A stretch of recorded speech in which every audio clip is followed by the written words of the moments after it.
Okay, so tonight we are going to be looking at the parable of the tares. So I made up this list. We're going to be going down. These are all the kingdom ones we're going to talk about first.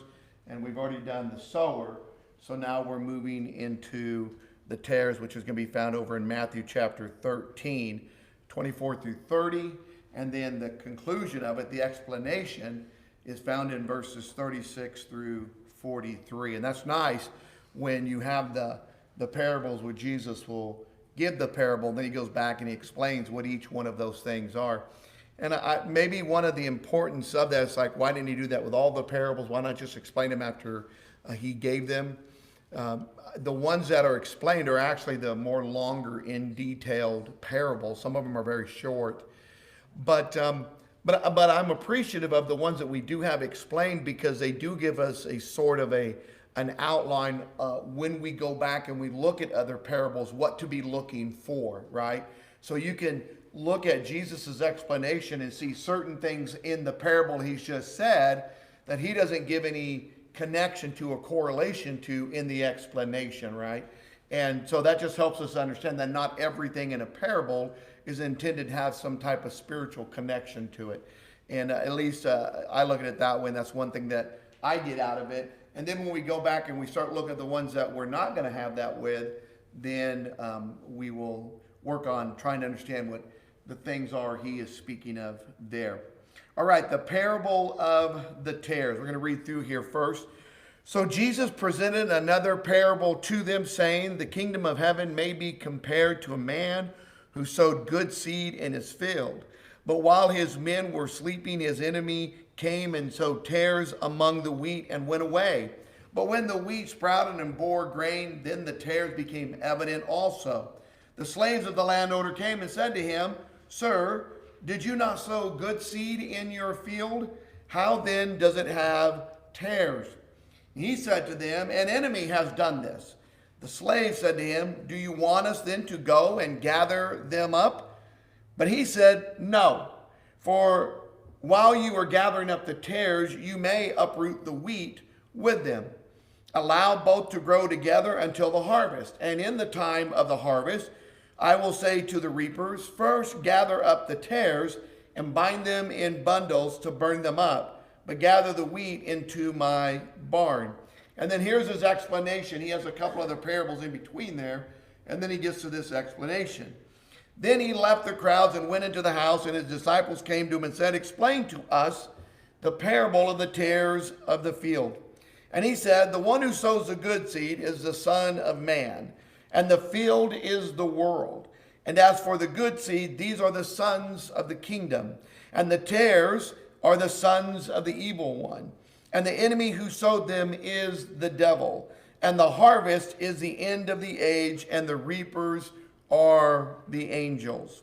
So just as the tares are gathered up and burned with fire, so shall it be at the end of the age. The Son of Man will send forth his angels, and they will gather out of his kingdom all stumbling blocks and those who commit lawlessness, and will throw them into the furnace of fire. In that place there will be weeping and gnashing of teeth. Then the righteous will shine forth as the sun in the kingdom of their Father. He who has ears, let him hear." All right, so what is the theme of this? And, you know, it's interesting when you're looking at the themes of one of these parables. It's good to find this, because you don't just read it as a parable. Then if you can understand what he's talking about, when you go back and read it, you can see that statement in the context now of what he's doing. You know, typically you're going to read through, you're going to get to a parable, you're going to read a parable, and then you're going to move on. Well, that's interesting. But if you know the theme of the parable, then that'll be in your head, and you'll say, "Oh, well, why is he talking about that right here?"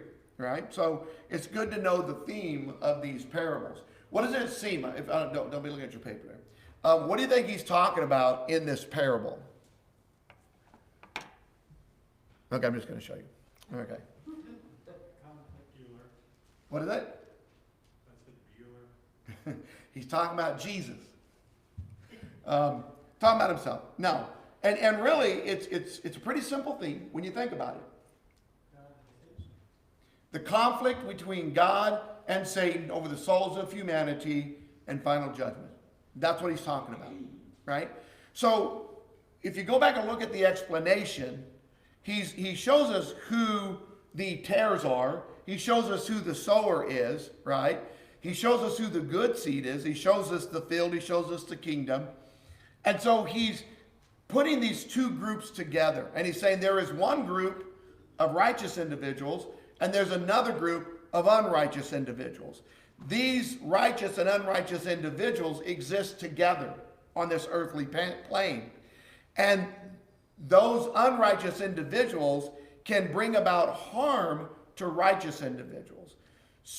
When Satan goes and plants these tares, what's he trying to do? Now, in order to understand that, you have to go back and understand what it means to plant tares in a wheat field. Historically, this would be done. If you were a farmer and you wanted your crop to sell, you would sneak into another farmer's field and you would plant tares. Now, the difference between the tares, and there was a certain plant they call this, it's just referred to as tares here. The difference between it and the wheat initially is nothing. You can't tell the difference. It's not until they begin to grow up. But what happens once the tares begin to grow up?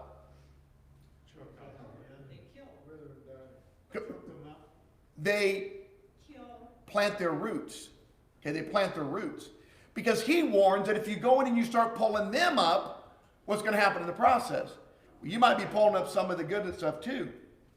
Also, they take up, They crowd out. That's what Michelle mentioned. Yeah. Also, they take up the air around them, and so many times people die because of that. So bottom line, they're destructive. They are. Right? They're destructive.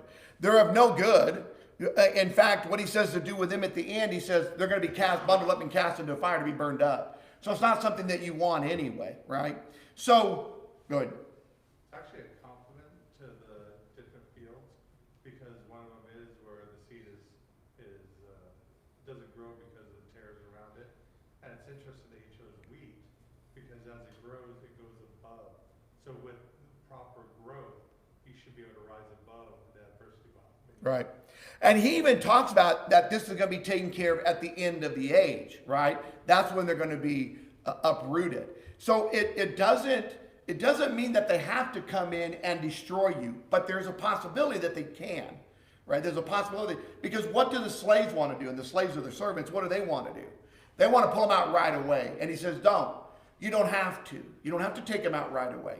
So what farmers would do is they would go and they'd plant this, but their goal was destruction. It was trying to destroy somebody else's crop. Now, this other farmer, he wouldn't necessarily lose all of his crop, but he could lose a good portion of it, to where this guy now could go sell his at a higher price. And they said this when I was doing some study, that this was a common practice back in the day, which I imagine it's a common practice for some today to do the same thing, to try to sabotage somebody else's business so that they can get the business for themselves. So we're going to have a conflict here.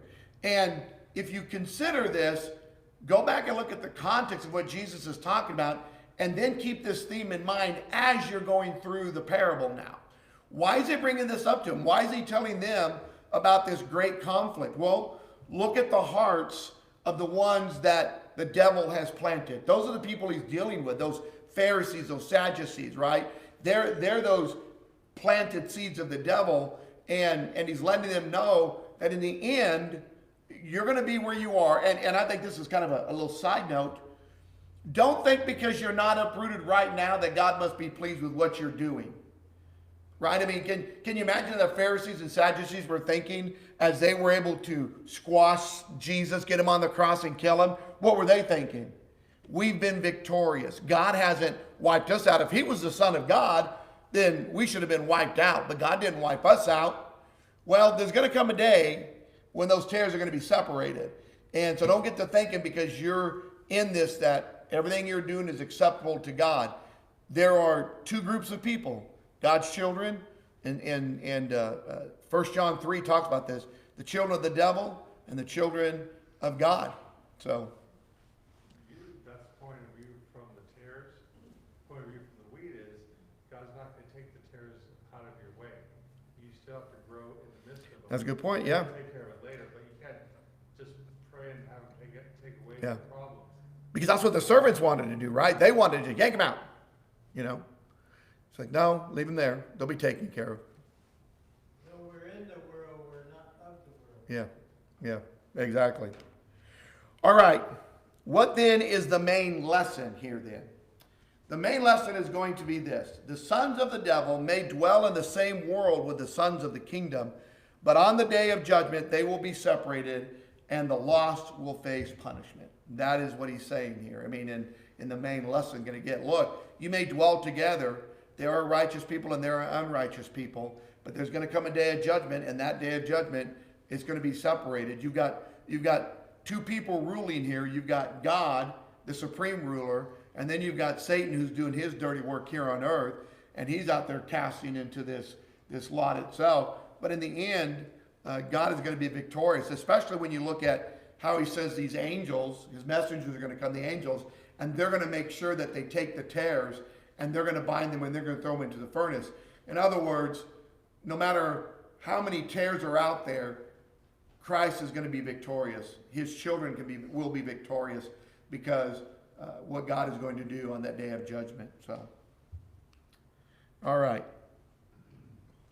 So let's look at some parable insights here.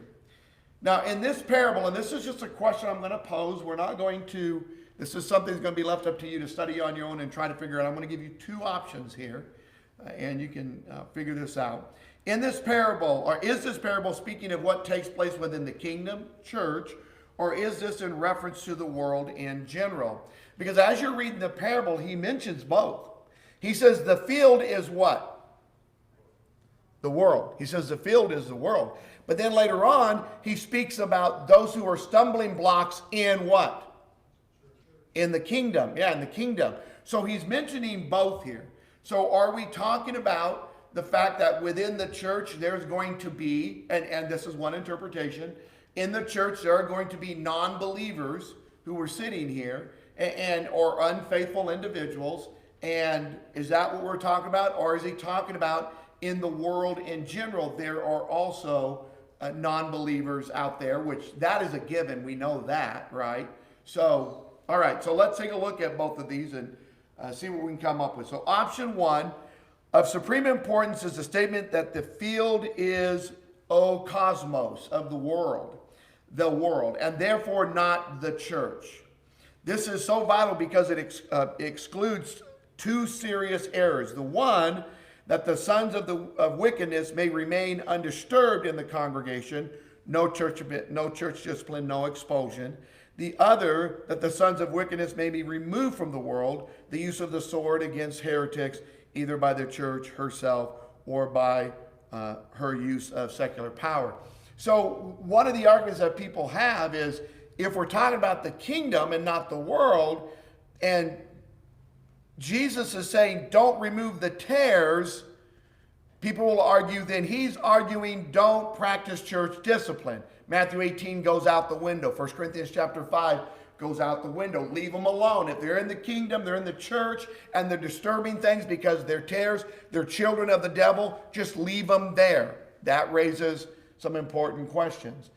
So Jesus forbids his douloi, which is servants, to go out into the field to pull up the darnel, which is the tares. He does not forbid church discipline. Matthew 18, 1 Corinthians 5. What he forbids is that the douloi do what is reserved for the angels and judgment. The remarkable thing is that the excellent seed are the sons of the kingdom, not the word or the gospel, but persons, true believers. They are placed into the world by the king who rules this domain. The parable itself does not deal with regeneration and the origin and birth of these sons. This is not illustrated. So he's not talking about how they got there, who they are, just that they're there, and they're sons, and they're working together. So again, in the parable, if you're going to argue, well, some will argue against this idea that you can't practice church discipline because he says, don't remove the tares.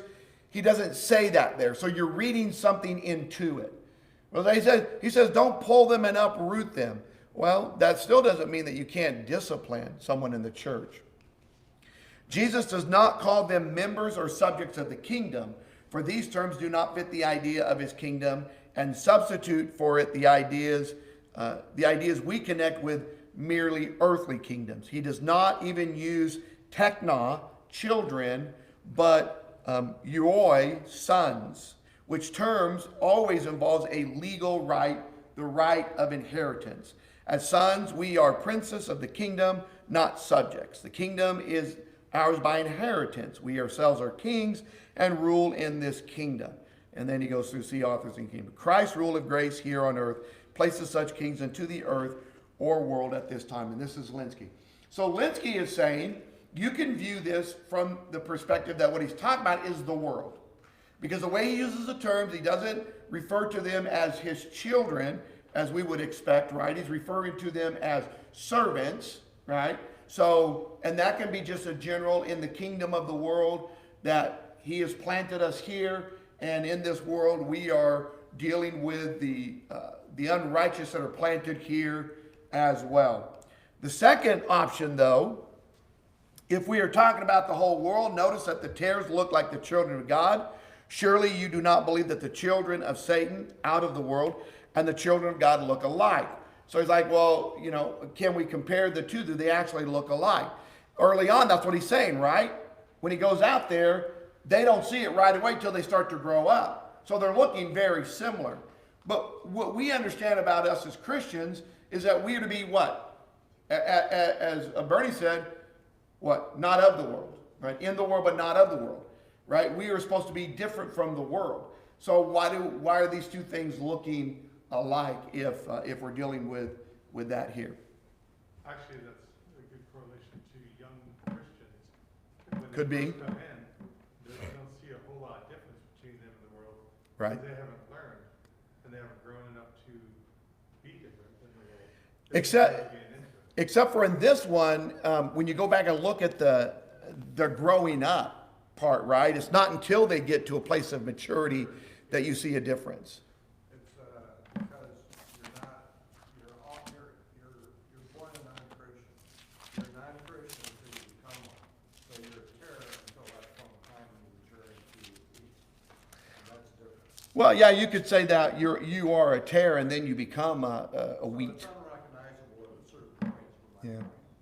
Well, and if you go back and look at the actual physical comparison of the wheat and the darnel or the tare, they look the same, right? So he's using something that they would understand. They'd say, yeah, we go out there and we see these two plants and they look exactly alike. But once they start maturing, then we begin to see a difference in them. If you go back to what Chad said, certainly when you see a new Christian, he's not that much different from the world because there's so much changing that has to take place in his life and so forth. Not everybody fits that mold. Certainly there are people who have been brought up in the church and then they're baptized into Christ and they've always been kids that have been on track. And, you know, it's not as if the guy that lived out in the world and was into all kinds of heinous crimes and whatever, and then he comes in, but... Well, if you take it by maturity, a mature plant produces fruit. So that's where you could look the same, but and What is the fruit but you're until producing, you or start producing fruit, Yeah. then yeah? and you mature, then that's when it's And again, it goes back to the way he talks here about this, about the tares, is when it gets to a place of maturity. He says over here in verse 26, but when the wheat sprouted and bore grain, then the tares became evident also. So you've got this wheat growing up to a place where it's going to bear grain, and you find out that the tares, the darnel, is not producing grain. The fruit's not being produced from the plant. So there's a difference in maturity there. We are talking about a situation where tares look like wheat. Notice the separation at the end is made from within the kingdom. And you find that in verse 41. Go over there and take a look. The Son of Man will send forth his angels, and they will gather out of his kingdom all stumbling blocks and those who commit lawlessness. So he is making a reference to those in his kingdom, the church. Whereas in the beginning of this, he makes reference to a field, which is the world. All right? The Son of Man shall send forth his angels, and they shall gather out of his kingdom all things that offend and them which do iniquity. Why will not Bible students, and especially preachers and elders, interpret this kingdom parable as they would all kingdom parables and limit it to the realm of the kingdom?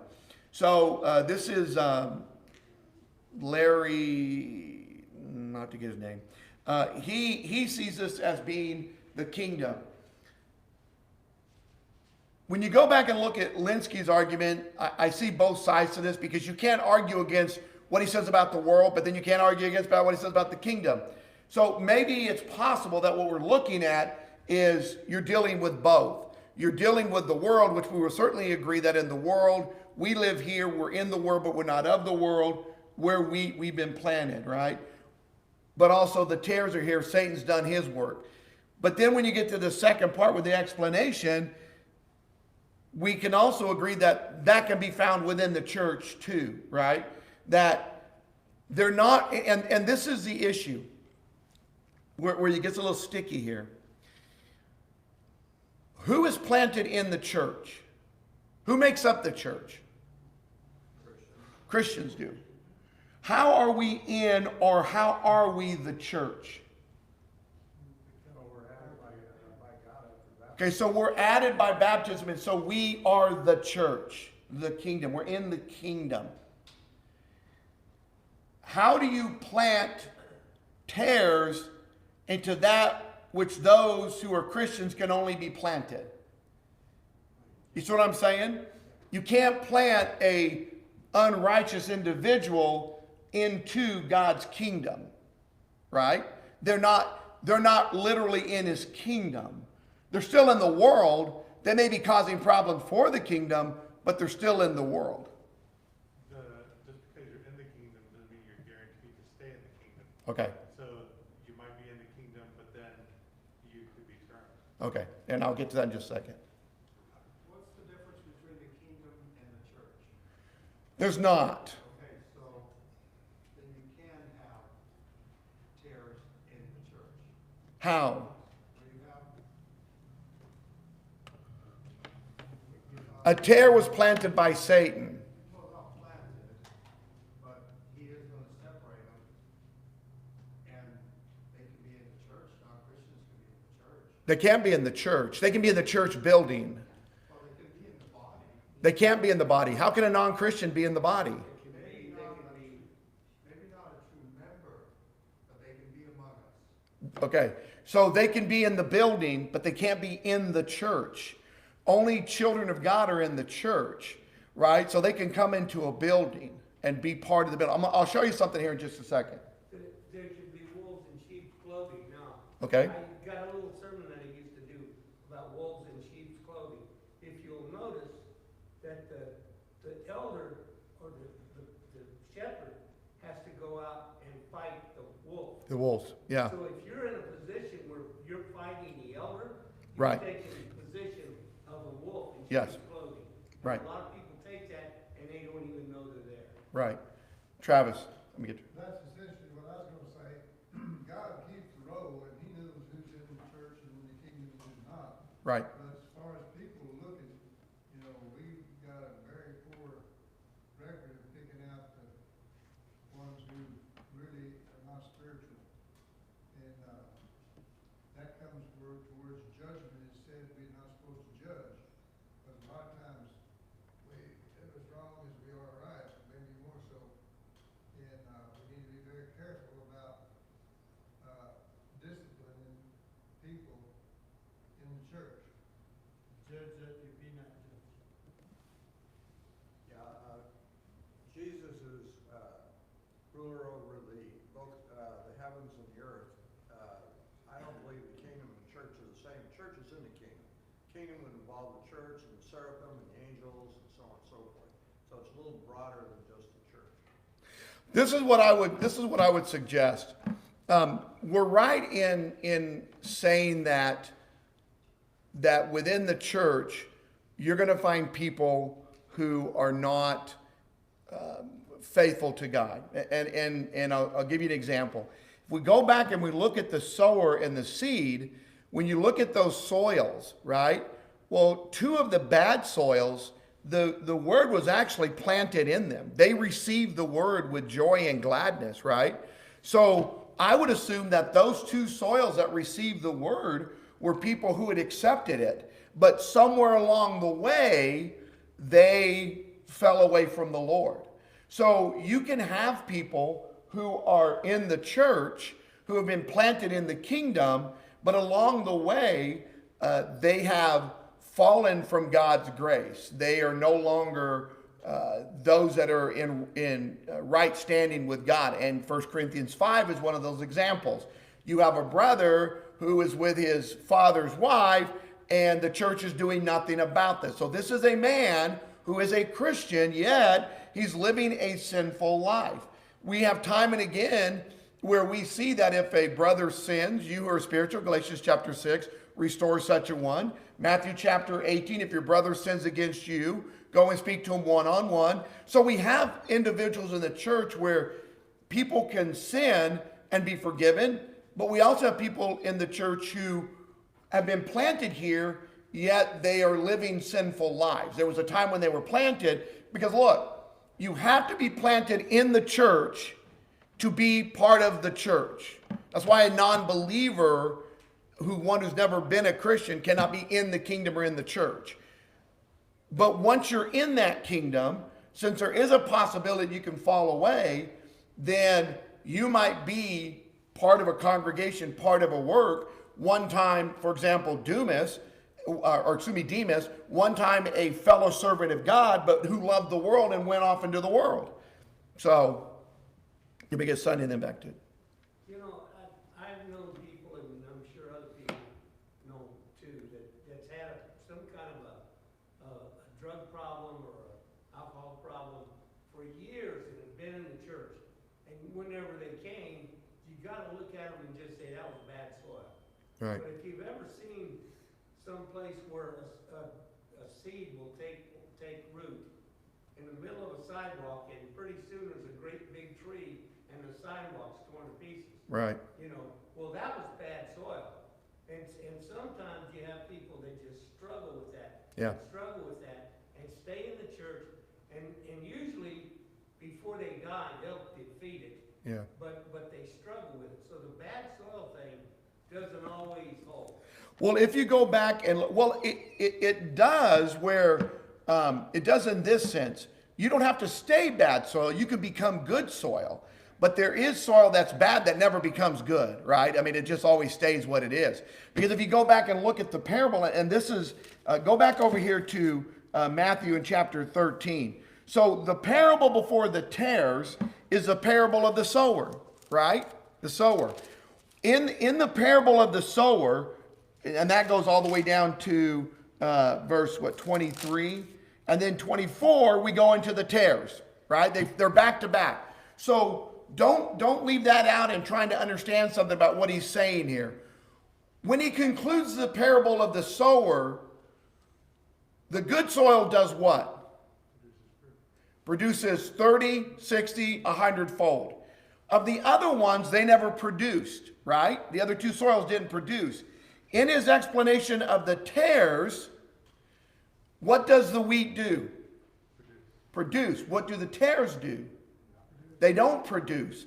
So you can look back at the other one and say, well, so we're talking about people that the seed was thrown at. The seed was thrown at all these soils. The hard-packed soil, the rocky soil, the thorn bush soil, and then the good soil. It was thrown at all of them. The first one, nothing. Two of them at least took root, and then the plant sprung up with the rock. The sun came and withered it. The third soil, it took root, it started growing, but then the vines were stripping out any production of fruit. It's not till we get to the last one. Those two groups, the second and third soil, you could see those people as being part of the church. It's not saying that they weren't members of the church. He threw the seed. They received the word with what? With joy. They took it. And so I would conclude that soil 2 and 3 were actually Christians. They just never produced. When you get over to this next parable with the tares, then you find this stumbling block. You find these tares. You find people that grew up, and if you go back to the second and third soil, As soon as that seed was planted, what would you conclude from the second and third soil of the parable of the sower? What would you see there? You would see a plant growing up. In order for the plant to grow up, you say, well, it must have taken root, right? So there you go, it's growing up. Well, in the story of the tares, they're growing up, aren't they? They're both growing up. But then all of a sudden there's a difference, because one wasn't going to produce any fruit, because it wasn't really that which was committed to God. When you go back and look at soils 2 and 3, they're not really committed to God. What are they committed to? Pleasures, money, the things of the world. So they accept it, but they don't produce anything. So I think you can look at the two and say, well, maybe what we're seeing here is the story of the tares involves the world in general, because he mentions the world. And the field is what? The world. So maybe we're dealing with the world in general, but maybe he's also bringing up that within the church, within the kingdom, there are also those who are going to look like Christians, but eventually they're not going to bear any fruit. And when they don't bear any fruit, then you can see that they're not the wheat. Leave them alone. Why? Well, Satan's going to take care of them. If we go back to what Sonny was saying, he doesn't say this in here. Maybe we're reading something into it. But is there a possibility that maybe that seed that was planted on the rocky soil, or maybe that seed that was planted in the thorn bush soil, maybe that finally will let go of those things and bear fruit? Maybe it will produce something. Don't run in there and root it up. It's either going to produce or it won't. And if you run in there and yank it out of the ground, you're not going to give it a chance. And God's children should be strong enough that no matter what is with them in the building, in their local congregation, that they are going to produce fruit, whether those alongside of them are not. In the world, certainly not, but those that may be in the church who were once planted and faithful, who grew up and bore no fruit, maybe they will bear fruit at some point in time. I think this is in the same parameter of what we're talking about, but isn't there another parable where the landowner came in and saw that a tree or a vine was not producing and told the servant to Take it, yeah, tear it because it wasn't producing. Yeah. Jesus did that too with the fig tree, yeah. Let him work around it a little bit and try to see if he couldn't get something going. Yeah. So that would be. Check. Another reason why he puts these back to back is the sower sowed everywhere. But once it was sown, he also nourished everywhere. Yeah. He nourished them side by side without segregation between the two. Yeah. So once it's nourished, once you put the seed out there, you cannot, because it's not our place, we can't judge who's going to produce and who's not. We're going to nourish, encourage the growth, but we can't control who's going to bear. Well, and you know what? Provide the nourishment. Exactly. All you can do is encourage and teach. If you've been in the church long enough, like many of you have, you've seen the different soils. You've seen the person that's come in and been excited and received the word, and you've seen them under, and you may not even know about it. They just stop showing up and you call them and they're like, well, I just say whatever. And it could be family pressures, it could be job pressure, it could be something and they just let it go. Or the same person comes in and he's so consumed with the wealth of the world and pursuing after that he starts off so gung-ho. He's rooted, he's growing.